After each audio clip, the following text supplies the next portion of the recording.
kembali mengupgrade diri kita supaya menjadi manusia yang bermakna, tentunya manusia yang memberikan bermanfaat di lingkungannya. Oke, sebelum Bapak mulai, silahkan dipersiapkan diri dulu buku-bukunya, buku paket yang dari Kementerian Agama. Silahkan dibuka terlebih dahulu. Tentunya materi hari ini adalah yang materi sebelumnya, yaitu tentang taubat. Oke, Bapak juga lagi mempersiapkan diri.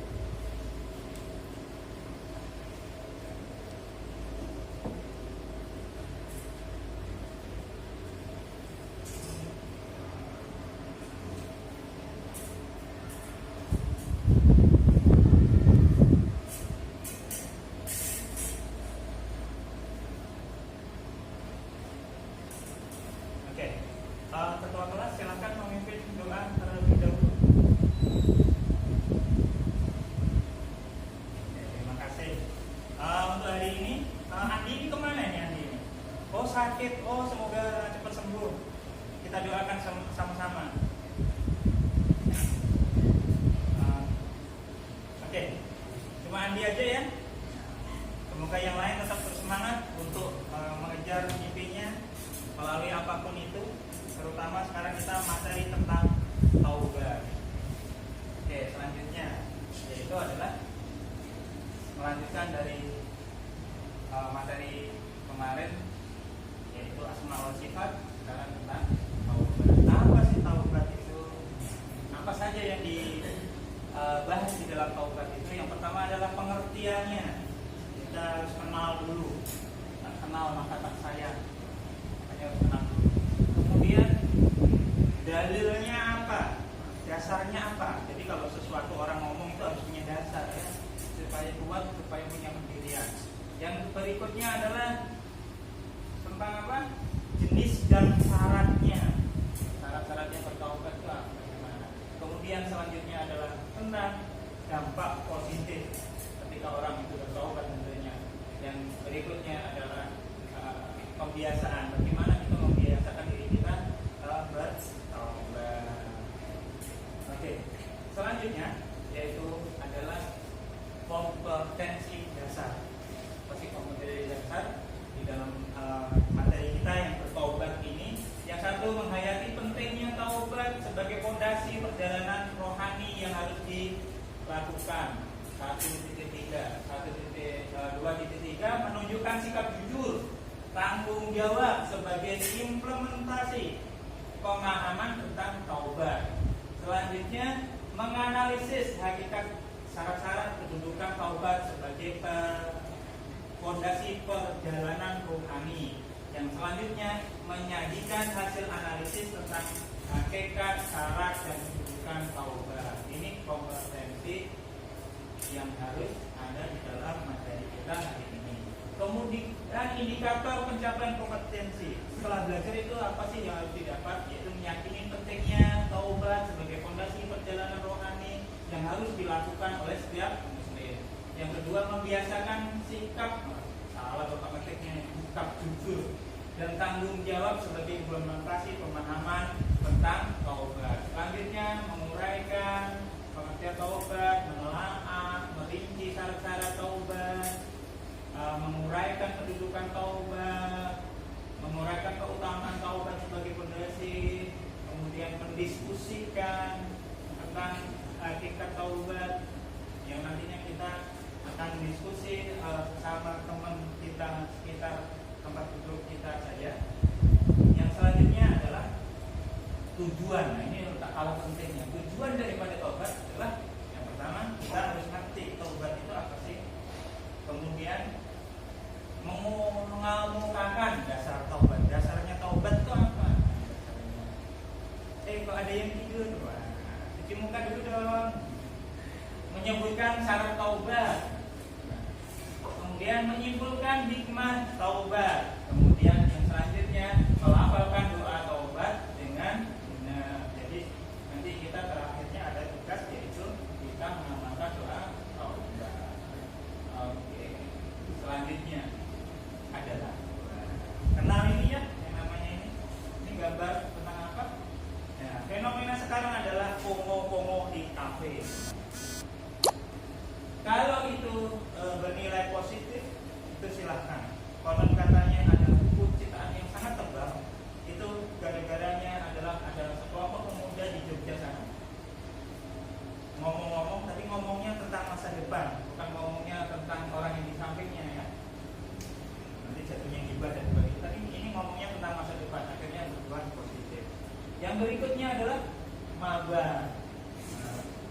gak ada salahnya. Karena itu gak ada salahnya, terutama ketika kita berdakwah melalui media. Tapi yang kebanyakan ini yang bahaya nih. Apa ini? Anjrit, terus apa lagi? Monyet, wah, binatang-binatang kecil keluar dari mulut kita dan macam-macam ketika mabar itu membawa teman dan sebagainya. Ya inilah gambar yang harus diamatin, apa yang kita peroleh, bagaimana pendapat kalian tentang gambar di atas. Gambar-gambar itu mempunyai nilai positif atau negatif itu ada di sekitar kita ya, bahkan kita sendiri kadang-kadang melakukan itu karena asik ya. Oke, pertama pengertian tentang taubat. Taubat dari bahasa Arab yaitu tawwaba, artinya kembali. Kembali maksudnya adalah apa? Yaitu kembali kepada Allah Subhanahu wa taala atau kembali ke jalan yang benar, didasari keinginan yang kuat dalam hati untuk tidak melakukan dosa-dosa yang pernah dilakukan. Itu dosa-dosa yang pernah dilakukan. Kemudian selanjutnya hukum perintah taubat. Perintah taubat hukumnya apa? Yaitu adalah bertaubat hukumnya wajib bagi siapa yang melakukan dosa. Pak, saya nggak pernah dosa. Nah, nanti kita bahas. Jadi semua orang itu pernah melakukan dosa ya. Nanti kita bahas ya. Oke, perintah dalam Quran bertaubat. Ini dalilnya adalah salah satunya surat An-Nur ayat 31. Ya, si Muhammad silahkan dipraktekin. Bacain. Oke, benar sekali. Makrotnya benar, semuanya benar. Alhamdulillah ya. Yaitu yang terjemahnya adalah dan bertaubatlah kamu semua kepada Allah, wahai orang-orang yang beriman, agar kamu beruntung. Jadi taubat tadi menyebabkan si yang bertaubat menjadi orang-orang yang beruntung. Oke, jenis syarat taubat. Ada jenis dan syarat. Satu, jenisnya tentunya taubat yang menyangkut dosa terhadap Allah.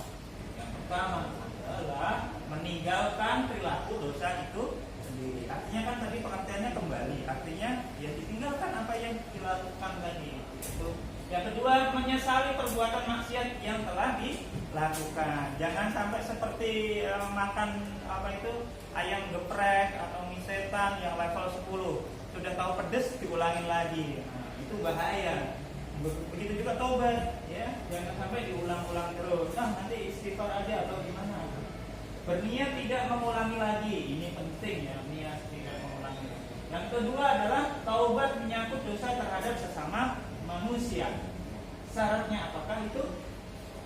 Yang tentunya di sini yang tidak tertulis adalah kalau dosanya sesama manusia, maka dia wajib hukumnya minta maaf terlebih dahulu terhadap manusia yang kita buatin dosa tersebut atau yang kita rugikan tersebut. Meninggalkan perilaku dosa itu otomatis. Menyesali perbuatan maksiat yang telah dilakukan. Berikutnya, berniat tidak melakukan lagi selamanya. Nah, nanti teman kita juga jengkel, katanya tobat-tobat, ternyata dia mengulangi hal yang sama lagi. Ini omdo ini katanya, itu kan yang sering kita lakukan. Membebaskan diri dari hak manusia, maksudnya hak-hak yang harus kita tinggalkan terhadap manusia yang lain. Oke, berikutnya dampak positif. Pengaruh positif daripada sikap taubat adalah bagi pelaku sendiri dicintai oleh Allah Subhanahu wa taala sebagaimana ayat inna Allaha yuhibbut tawwabina wa yuhibbul mutatahhirin. Allah sangat mencintai bagi siapa? Yang orang-orang yang mutatahhirin, yaitu mensucikan diri mereka. Jadi sangat dicintai oleh Allah orang yang kembali kepada Allah Subhanahu wa taala tersebut. Mohon maaf ini aplikasinya tidak tahu gimana ya. I-nya, alifnya ini nggak bisa ketulis sama bapaknya. Nah, munculnya gini ya maksudnya. Kemudian yang kedua adalah meningkatkan semangat hidup baru. Nah, setelah melakukan hal-hal yang negatif tadi, ketika orang bertaubat maka dapat meningkatkan semangat hidup baru. Yang berikutnya mendapatkan kepercayaan dari masyarakat.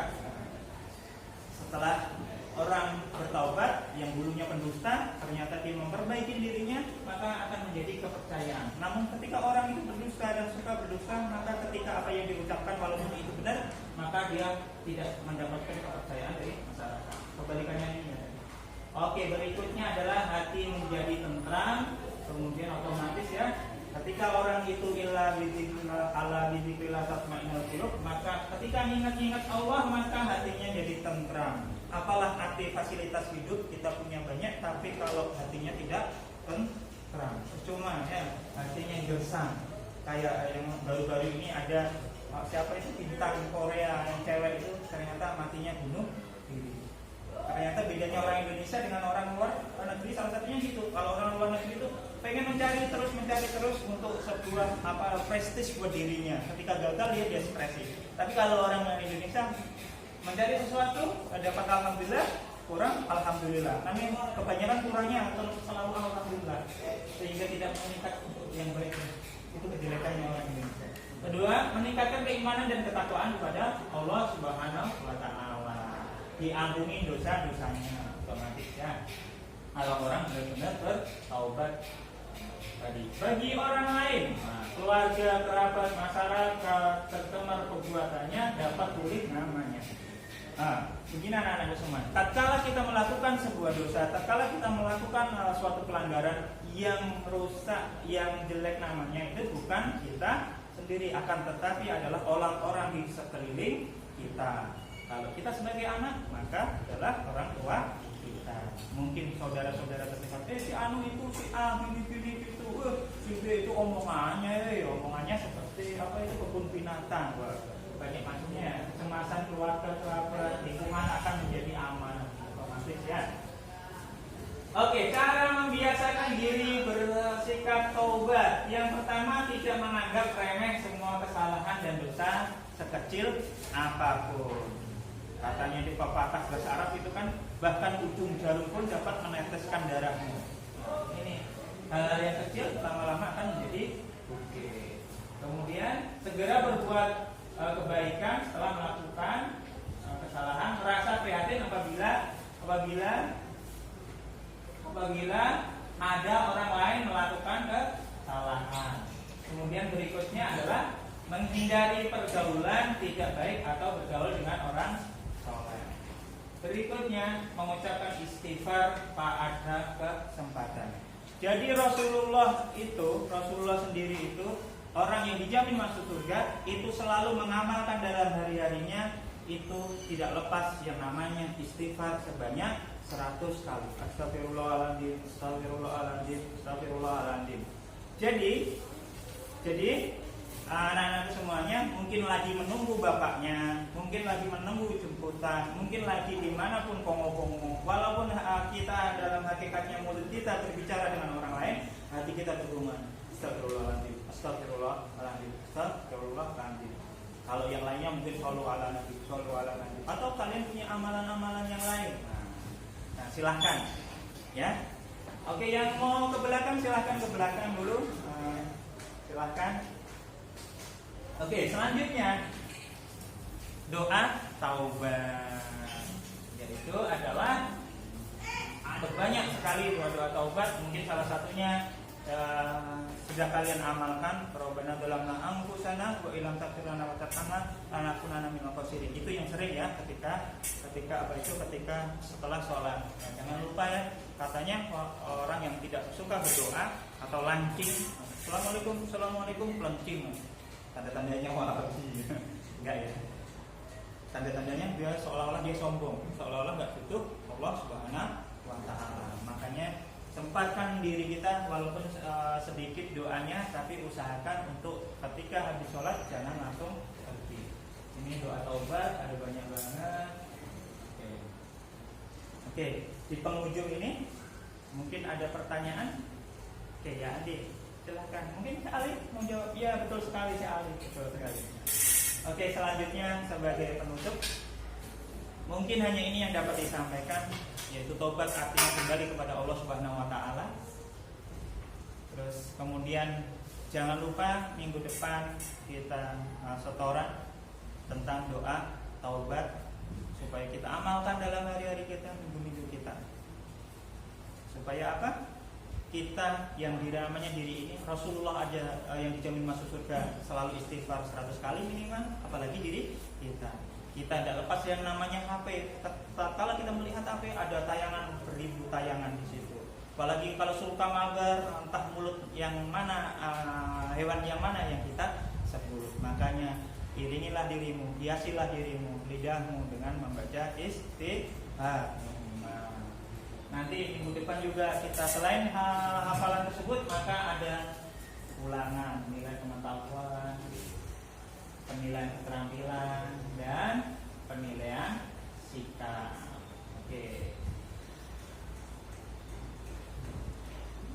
Oke, sebelum kita mulai, ada pertanyaan lagi? Oke. Oh, terima kasih, paham semuanya, anak-anakku yang hebat, yang luar biasa. Semoga kita dimudahkan oleh Allah. Jangan sampai kita khatamallahu ala qulubihim wa ala sam'ihim wa ala absarihim bisawatu walahum adzabun lasyadid. Artinya kita dibutakan, di telinga kita ditulikan, rasa kita tentang kesalahan kita ditutupin. Artinya kita nggak ngerti kalau kita melakukan kesalahan. Jangan lepas pesan Bapak, jangan lepas yang namanya istighfar. Jangan lupa diamalkan dan dihafalkan, yaitu doa taubat. Ada banyak macamnya, silahkan. Kalau mau panjang berarti nilainya lebih bagus. Kalau mau pendek ya nilainya sesuai dengan pekerjaannya.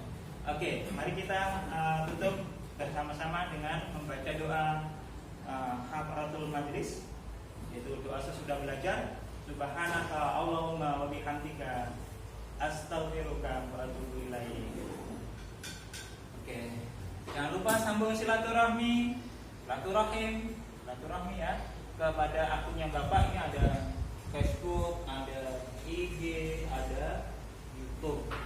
Saya ngikutin perkembangan kalian suka yang mana saya ikutin. Ini pun yang membuatin kakak-kakak kalian ya, akun-akun ini luar biasa kakak-kakak kalian, bahkan sampai kunci juga katanya.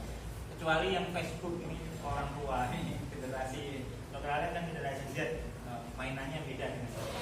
Terima kasih. Wassalamualaikum.